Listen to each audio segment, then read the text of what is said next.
The dust of the endless prairie clung to Ilara, a gritty shroud mirroring the desolation in her soul. Each weary step of the exhausted nag beneath her sent a jolt through her bones, a painful reminder of the child nestled deep within, a secret as heavy as the meager satchel tied to her saddle. Before her, a skeletal silhouette clawed at the bruised twilight sky, the remains of a cabin, a charred testament to some forgotten tragedy. This, then, was the sanctuary she'd journeyed countless, desperate miles to find, guided by a whispered rumor, a faded map clutched in a trembling hand. Hope, a fragile ember, flickered dangerously low. The air, thick with the scent of old smoke and the lonely cry of a distant coyote, offered no welcome, only a stark reflection of her own ravaged spirit. She'd fled a gilded cage, a place of silent cruelties and stolen dignity, where her burgeoning life was a shameful stain to be erased.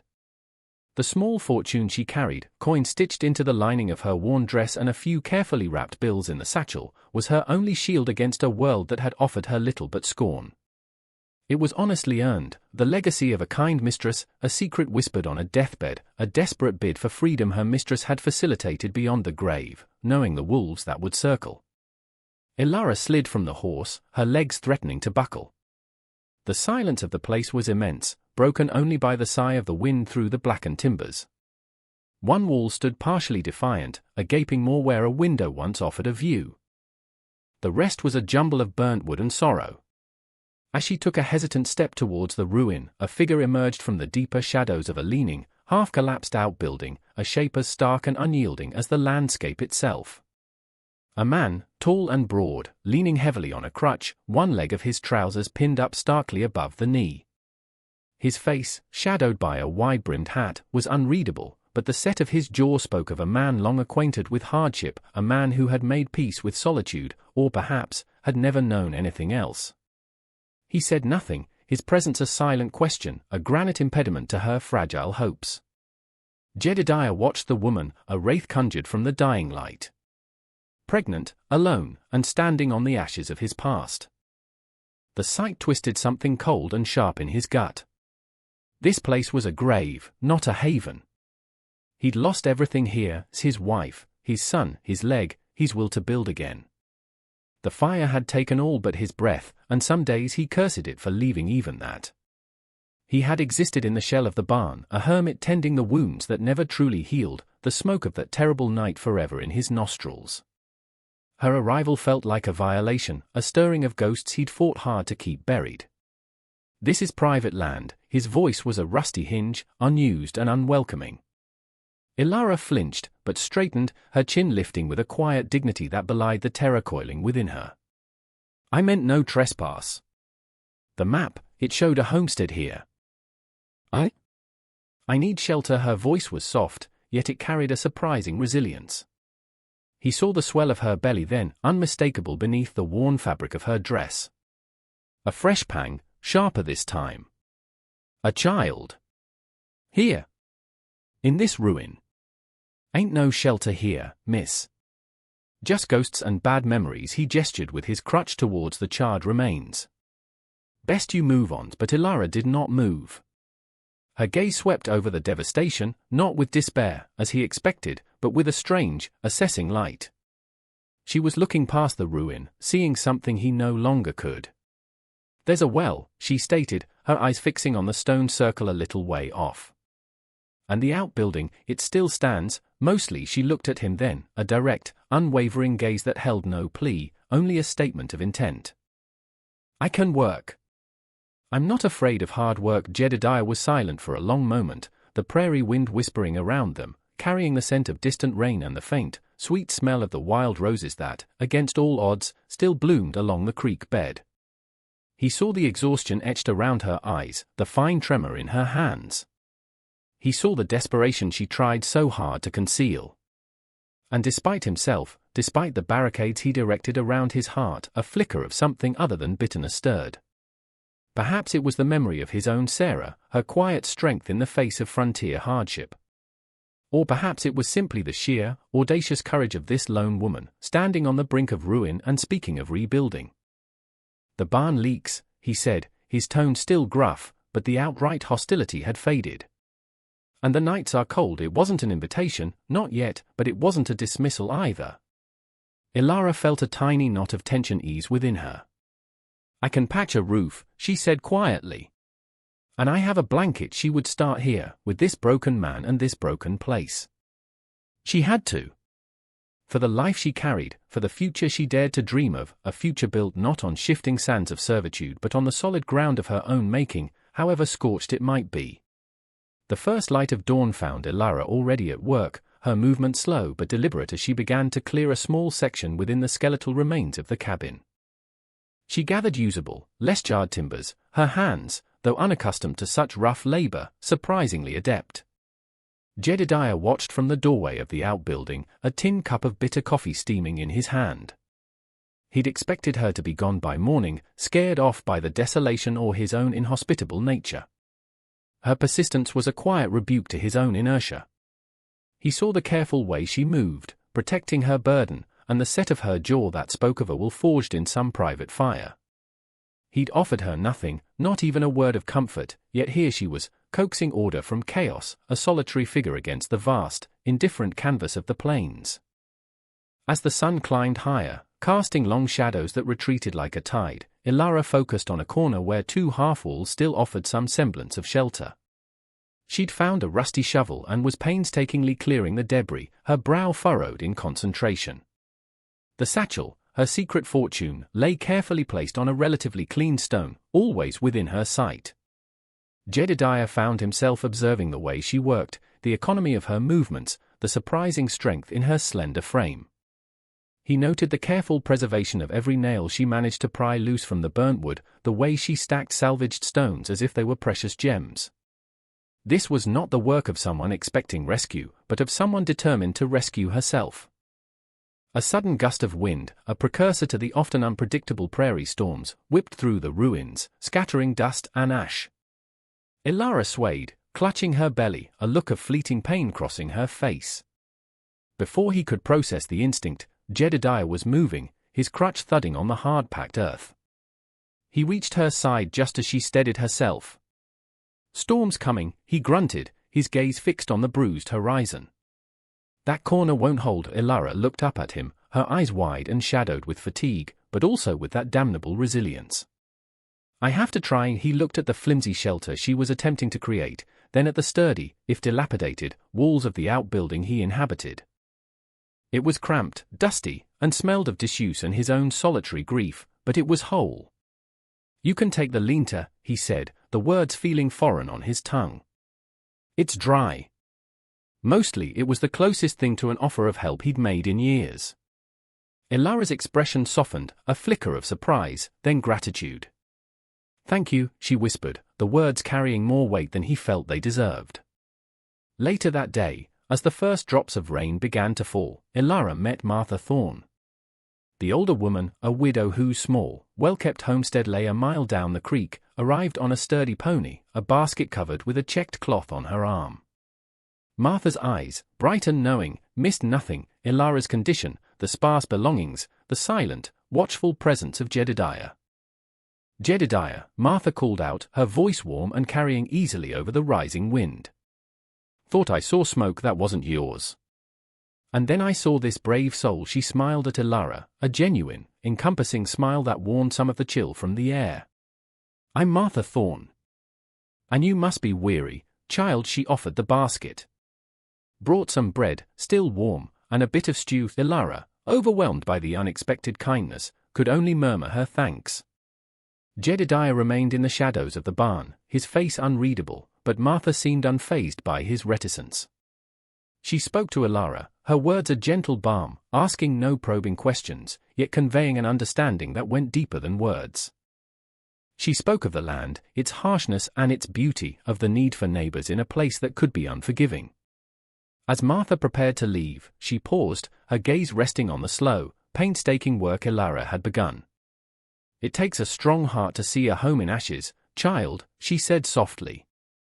"And a stronger one to build it anew." Her eyes met Ilara's, a silent acknowledgement of the life blooming within her. Then, she glanced towards Jedediah, a knowing look passing between them, an old understanding. Some things, and some people, just need a reason to start again. The rain set in, a steady, drumming downpour that turned the dusty earth to mud. Ilara, sheltered in the linter, ate Martha's stew, the warmth spreading through her chilled body. Jedediah, from his side of the barn, could hear the faint sounds of her movements, a subtle shift in the oppressive silence he had grown accustomed to. He found himself mending a section of the linter roof where the rain dripped through, his actions automatic, unthinking, yet driven by a new, unfamiliar impulse. The prairie around them was vast and empty, but for the first time in a long time, the cabin site felt a little less like a tomb, and a little more like a place where something, however fragile, might yet take root. The days that followed settled into a quiet rhythm of toil. Ilara, her initial exhaustion giving way to a steady determination, worked tirelessly on the small section of the cabin she claimed as her own, using the linter only for sleeping. She was surprisingly resourceful, fashioning tools from scraps, her hands growing calloused, her face browned by the sun. Jedediah, despite his initial resolve to remain aloof, found himself drawn into her orbit. He'd start by offering a curt piece of advice: that beam won't hold your weight, or you need to brace that corner differently. Then, almost imperceptibly, advice turned into action. He'd find himself steadying a timber for her, his powerful shoulders taking the strain, or demonstrating how to properly notch a log with the few tools he possessed. His own cabin, the one that had burned, had been his pride, built with his own 2 hands for Sarah and young Tom. The muscle memory remained, even if the heart for it had long since withered. He never spoke of his loss, and Ilara never asked, but the ghosts of his past hung heavy in the air between them, as palpable as the scent of pine from the new logs he reluctantly began to help her shape. Her pregnancy was becoming more apparent with each passing week, a silent testament to the urgency of their task. The sight of her, her belly rounded, struggling to lift a heavy stone, would send a protective ache through Jedediah. He'd take the burden from her without a word, his movements efficient despite the hindrance of his missing leg. He was a man of few words, his pain buried deep, but his actions began to speak a language Ilara understood, a grudging respect, a nascent care. She, in turn, respected his silence, his need for distance. She learned to read the subtle shifts in his expression, the tightening of his jaw that signaled a bad memory, the rare, fleeting softening around his eyes when he watched a hawk circle overhead. The small fortune Ilara carried remained her closely guarded secret. She used a few coins sparingly to purchase essentials from a traveling peddler Martha had directed her way: flour, salt, a new axe head. Jedediah had watched the transaction with a carefully neutral expression, but she sensed his unspoken questions. The townsfolk of Redemption Gulch, a dusty collection of buildings a half-day's ride away, were becoming aware of the strange pairing at the burnt-out homestead. Whispers followed Martha Thorne whenever she returned from visiting them, tales of the silent, one-legged man and the pregnant woman building a home from cinders. Suspicion was a currency easily traded in small, isolated communities. Was she a runaway? A woman of ill repute? And what was her hold over the hermit Jedediah, who had shunned all company since the fire? Martha, however, was their staunch defender. "She's got more grit than half the men in this town," she'd declare to anyone who'd listen. And Jedediah, well, maybe he's finally found a reason to look forward instead of back one evening, as a chill wind swept down from the mountains, presaging the coming autumn. Ilara found a small, roughly carved bird on her doorstep. It was simple, unadorned, yet rendered with a surprising tenderness. She knew, without asking, that it was Jedediah's handiwork. She picked it up, her fingers tracing the smooth wood, a warmth spreading through her that had nothing to do with the setting sun. Later, as they shared a silent meal of rabbit stew he'd taken to leaving game he'd trapped near her linter, their eyes met across the flickering campfire. A silent acknowledgement passed between them, a recognition of the fragile bridge being built, plank by painstaking plank, across the chasm of their individual sorrows. The rebuilding was slow, arduous. Every log felled, every stone placed, was a testament to their shared, unspoken resolve. The structure was beginning to resemble a cabin again, small and rudimentary, but solid, a defiant fist shaken at the wilderness. Ilara would often pause in her work, one hand resting on her growing belly, and gaze at the framework, a fierce, protective love swelling in her heart. This was more than just shelter, it was a promise, a legacy for the child who would soon arrive, a testament that even from the deepest ashes, life could, and would, find a way to bloom.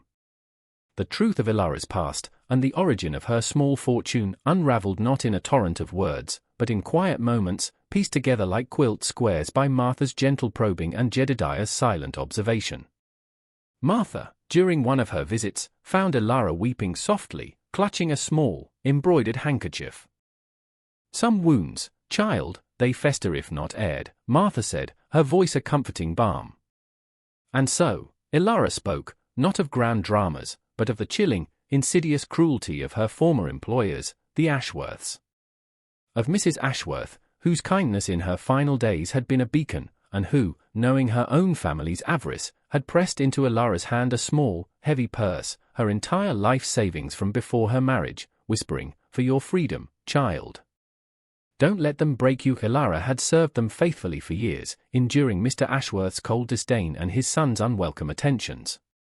The fortune wasn't vast, but it was enough for a new start, a defiant act of self-preservation. When her condition became known, she had fled, knowing Mr. Ashworth would see it as a stain on his family's pristine reputation, a problem to be disposed of quietly and cruelly. The map to the abandoned homestead had been a desperate gamble, a half-forgotten tale from an old hired hand. Jedediah, mending tack nearby, heard enough to understand.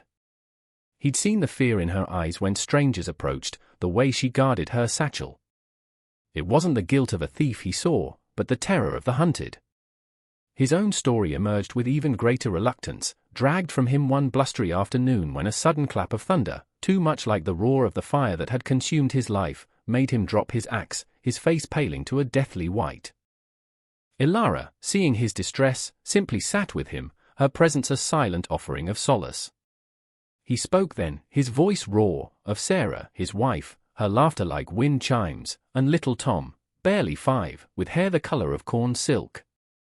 They'd been asleep when the lightning struck, a freak summer storm. He'd woken to a world of smoke and flame, a roaring inferno. He'd tried, God, how he'd tried, to reach them. The falling beam had crushed his leg, trapping him, forcing him to watch, helpless, as his world turned to ash. The guilt was a living thing inside him, a constant companion. "Should have been me," he rasped, his eyes fixed on the charred ground where his home once stood. "I should have saved them." Elara reached out, her hand covering his, her touch surprisingly firm. "You couldn't," she said softly, her voice filled with an empathy that transcended words. Some things, they are too big to fight alone. In that shared moment of vulnerability, the last of the ice around Jedediah's heart began to crack. He saw not pity in her eyes, but a profound understanding, a reflection of her own hard-won survival. The rebuilding of the cabin took on a new urgency, a new meaning. It was no longer just her shelter or his reluctant assistance. It was their shared endeavor, a tangible symbol of defiance against the sorrows that had tried to consume them. Jedediah worked with a renewed vigor, his skill with an axe and saw undeniable. He taught Elara how to mix daub for the chinking, how to read the grain of the wood. She, in turn, brought a quiet order to their sparse existence, her presence softening the harsh edges of his solitude. The unborn child was a constant, powerful presence. Jedediah, to his own surprise, found himself carving a small, sturdy cradle from a smooth piece of cartonwood, his calloused hands moving with unaccustomed gentleness. He'd leave his small carvings, a bird, a rabbit, a tiny, perfectly formed horse, where Elara would find them, unspoken tokens of a future he was slowly, hesitantly, beginning to allow himself to imagine. Their growing closeness did not go unnoticed. Silas Blackwood, a man whose land bordered the creek further downstream, was a man who noticed everything, especially anything that might challenge his own bloated sense of importance or his grasping ambition. Blackwood was a man whose wealth had been built on questionable claims and bullying tactics, a petty tyrant who saw the recovering homestead, and the rumors of the woman with a secret fortune, as either an opportunity or a threat. He rode up one afternoon, his horse a showy, expensive bay, Blackwood himself dressed in clothes too fine for the frontier. His eyes, small and greedy, swept over the nearly completed cabin, lingered on Elara's swollen form, and then settled on Jedediah with a look of disdain. "Well, well, Jedediah," Blackwood drawled, a smirk playing on his lips. "Didn't think you had it in you to raise more than ghosts on this cursed patch." And with such unexpected company his gaze slid back to Elara, oily and appraising. Heard tell there's a woman here with means. Strange place for a lady of substance to find herself. Ilara met his gaze steadily, her hand resting protectively on her belly. This is my home, sir. Home. Blackwood chuckled, a dry, unpleasant sound. This land's barely fit for coyotes. And as for Jedediah here, he ain't exactly prime husband material, is he? One leg in the grave, you might say. Or Jedediah stepped forward, his crutch thudding ominously. State your business, Blackwood, or ride on. Blackwood's eyes narrowed. Just being neighborly, Jedediah. Just making sure everything is in order.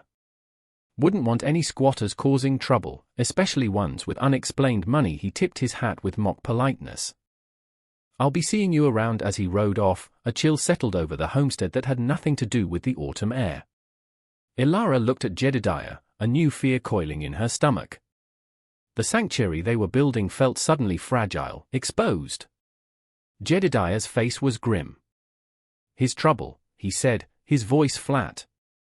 Always has been. The unspoken understanding was clear. Blackwood was a threat, and their fight for this small piece of earth, for this new life, was far from over. The shadow of Silas Blackwood loomed larger as autumn deepened, the vibrant golds and reds of the changing leaves offering a stark contrast to the growing chill of his intentions. He didn't make direct threats initially, preferring a campaign of insidious pressure. Fences Jedediah had painstakingly mended were found cut, their small vegetable patch trampled by what were clearly shod hooves, not wild animals. Twice, the water from the creek downstream from their cabin ran murky and fouled, a clear message from Blackwood, who controlled the upper access. Each incident was a calculated pinprick, designed to wear them down, to make their hard-won progress feel futile. The townsfolk of Redemption Gulch were divided. Some, swayed by Blackwood's insinuations or their own ingrained suspicion, kept their distance. But Martha Thorne was a formidable ally. She spoke openly of Blackwood's greed, of his past dealings, reminding people of his attempts to claim land that wasn't his. Her words, coupled with the quiet dignity Ilara projected on her rare trips to the settlement for supplies, began to sway a few of the more thoughtful residents. Jedediah grew increasingly taut, the lines around his eyes deepening. He patrolled their small claim with a grim determination, his old rifle cleaned and ready. The wounded protector was stirring, his purpose clear, to defend Ilara and the life they were building, the life growing within her. The climax arrived with the fury of an early blizzard. The sky, a bruised purple for days, finally unleashed its icy torrent. Snow fell thick and fast, driven by a howling wind that clawed at their newly chinked cabin. They were trapped, the world outside a blinding white maelstrom. It was during the height of the storm, with the wind shrieking like a banshee, that Ilara went into labor. Panic, cold and sharp, pierced through Jedediah. He was a man who knew hardship, who had faced death, but this was a different kind of terror. He looked at Ilara, her face pale but resolute, and a fierce resolve solidified within him. He would not fail her. He would not fail this child. Martha was miles away, unreachable. They were alone. As Ilara's labor progressed, the storm raged outside, and within the small cabin, a desperate battle for life began. Jedediah, guided by Ilara's surprisingly calm instructions and his own raw instincts, did what needed to be done. He kept the fire roaring, melted snow for water, his hands, usually so adept with an axe, now clumsy yet gentle as he supported her. Hours passed in a blur of pain, fear, and an astonishing, primal courage. And then, as the storm outside began to lose its fury, a new sound filled the small cabin, the strong, lusty cry of a newborn. A son. Ilara, exhausted but radiant, held the tiny, squirming bundle to her breast. Jedediah, his face streaked with soot and tears he didn't try to hide, looked at the mother and child, a profound, overwhelming sense of awe washing over him. He had faced the abyss and helped bring forth a miracle. Just as the first weak rays of dawn pierced the receding storm clouds, a new threat emerged. Silas Blackwood, accompanied by two thuggish-looking men he kept on his payroll, rode up to the cabin. He'd clearly used the cover of the blizzard, expecting to find them weakened, perhaps even perished. He hadn't counted on the resilience of the human spirit, or the protective fury of a new father. Well, look what the storm blew in, Blackwood sneered, his eyes taking in the scene, the exhausted Elara, the newborn, Jedediah standing before them like a sentinel. "Still here, are we? Thought you might have seen sense and cleared out." Jedediah stepped fully into the doorway, his rifle held loosely but purposefully in his hands. "This is our home, Blackwood. You're not welcome your home." Blackwood laughed. "This land is as good as mine. And I've come for what's mine. Or rather, what's hers." He gestured towards Elara and her small, fiercely guarded satchel which lay near the hearth. "Heard tell she's carrying a pretty penny. Payment, perhaps, for services rendered." Elara's eyes blazed. "The money is mine, honestly earned. And you'll not touch it, or my son." Her voice, though weak, carried an undeniable strength. It was then that the unexpected happened. From the snow-drifted trail leading from Redemption Gulch, figures emerged. Martha Thorne, at the head, her face set in a grim line. Behind her, a handful of townsmen, armed with hunting rifles and a sense of slow-burning justice. They'd ridden out as soon as the worst of the storm passed, worried for Elara and Jedediah. "Seems you're outnumbered, Silas," Martha said, her voice clear and cold in the crisp air. An out-hearted one of the townsmen, a blacksmith named Miller whose wife Martha had nursed through a fever, stepped forward. "We've had enough of your bullying, Blackwood. This woman and this man, they've earned their place here." "More than you ever have." Blackwood looked from Jedediah's unyielding stance to the determined faces of the townsfolk, his bravado faltering. His hired men shifted uneasily. He was a bully, not a fighter, especially when the odds were not overwhelmingly in his favor. With a snarl of frustrated rage, he wheeled his horse around. "This isn't over," he spat, but his words lacked conviction. He and his men rode off, their dark shapes diminishing against the vast white expanse, leaving behind not a sense of victory, but of a battle hard won, a peace dearly bought. The cabin, warmed by the fire and the miracle of new life, felt like a true sanctuary at last. The rising sun, breaking fully through the clouds, cast a golden glow upon the snow-covered land, a promise of a new day, a new beginning. Jedediah looked at Elara, at their son nestled in her arms, and knew, with a certainty that settled deep in his bones, that he was finally home. The storm had passed, leaving behind a world transformed, blanketed in pristine white, the air crystalline and sharp. Inside the small, sturdy cabin, a profound peace settled. The child, whom Elara named Thomas, after Jedediah's lost son and in honor of a new hope, slept soundly in the cradle Jedediah had carved, a symbol of continuity and healing. The townsfolk, led by Martha, had not only offered their support against Blackwood but now extended practical help. Miller, the blacksmith, expertly repaired the old stove, making it draw cleanly. Other women from Redemption Gulch brought gifts of preserved food, warm blankets, and homespun clothes for baby Thomas, their earlier suspicions replaced by a genuine admiration for Elara's courage and Jedediah's quiet fortitude. The community, once wary, had embraced them. Silas Blackwood, his power diminished by the public shaming and the united front of his neighbors, retreated into sullen resentment, his threats now empty bluster. The land, which he had coveted, remained firmly in the hands of those who cherished it, those who had watered it with their sweat and sanctified it with their resilience. As Elara regained her strength, the cabin became a true home. The scent of baking bread mingled with the fragrance of pine logs burning in the hearth. Laughter, a sound long absent from Jedediah's life, now echoed softly within its walls, first Elara's gentle hum as she nursed Thomas, then, gradually, Jedediah's own deeper, rumbling chuckles as he watched his son's tiny fists grasp his calloused finger. The secret fortune Elara had so fiercely protected was no longer a source of fear, but a means to secure their future. With careful planning, they used a portion of it to purchase a milk cow, chickens, and good quality seeds for the spring planting. Jedediah, his knowledge of the land revived, worked with a tireless energy, clearing more ground, mending fences with a renewed sense of purpose. His missing leg was a constant reminder of past loss, but it no longer defined him. He moved with a surprising agility, his strength and determination compensating for his injury. He was no longer just the wounded protector, he was a builder, a provider, a father. One evening, as the prairie sunset painted the sky in hues of rose and violet. Ilara and Jedediah sat on the small porch they had added to the cabin. Thomas gurgled happily in Ilara's arms. Jedediah reached out, his hand covering hers, his touch gentle but firm. "Ilara," he began, his voice thick with emotion, "this place, you brought life back to it." "Back to me." He fumbled in his pocket and produced a small, intricately carved wooden flower, a prairie rose, its delicate petals rendered with astonishing skill. "It ain't much," he said, his gaze earnest, "but it's from the heart. Will you marry me, Ilara? Will you let me be a father to Thomas, and a husband to you, for all our days?"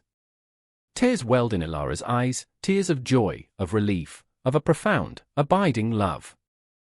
She had come to this desolate place seeking only refuge, a place to hide her shame and protect her child. She had found so much more. She had found a home, a partner, a future she had never dared to dream of. "Yes, Jedediah," she whispered, her voice choked with emotion. Oh, yes, their wedding was a simple affair, held in the spring when the prairie wildflowers carpeted the land in a riot of color. Martha Thorne stood as their witness, her eyes shining. The townsfolk of Redemption Gulch attended, bringing food and well wishes, celebrating the union of two souls who had found redemption in each other's arms and in the unforgiving, yet ultimately bountiful, embrace of the frontier. Years passed. The small cabin grew, an extra room added for Thomas, then another for the daughter who followed, Sarah, named for the memory of one loved and lost, and for the promise of a bright future.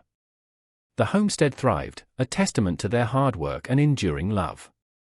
The burnt patch of ground, once a symbol of despair, was now a flourishing garden, its vibrant life a daily reminder that even from the deepest ashes, hope could not only survive but bloom with an unyielding beauty. Ilara, no longer the shamed outcast, was a respected woman, her quiet strength and inspiration to many. Jedediah, the stoic hermit, was a devoted husband and father, his laughter now easy and frequent, the ghosts of his past finally laid to rest.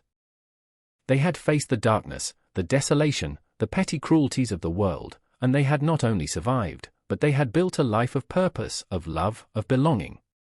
Their story became a quiet legend in Redemption Gulch, a testament to the resilience of the human spirit, a reminder that courage and kindness could indeed rebuild a broken world, one log, one heart, one precious life at a time.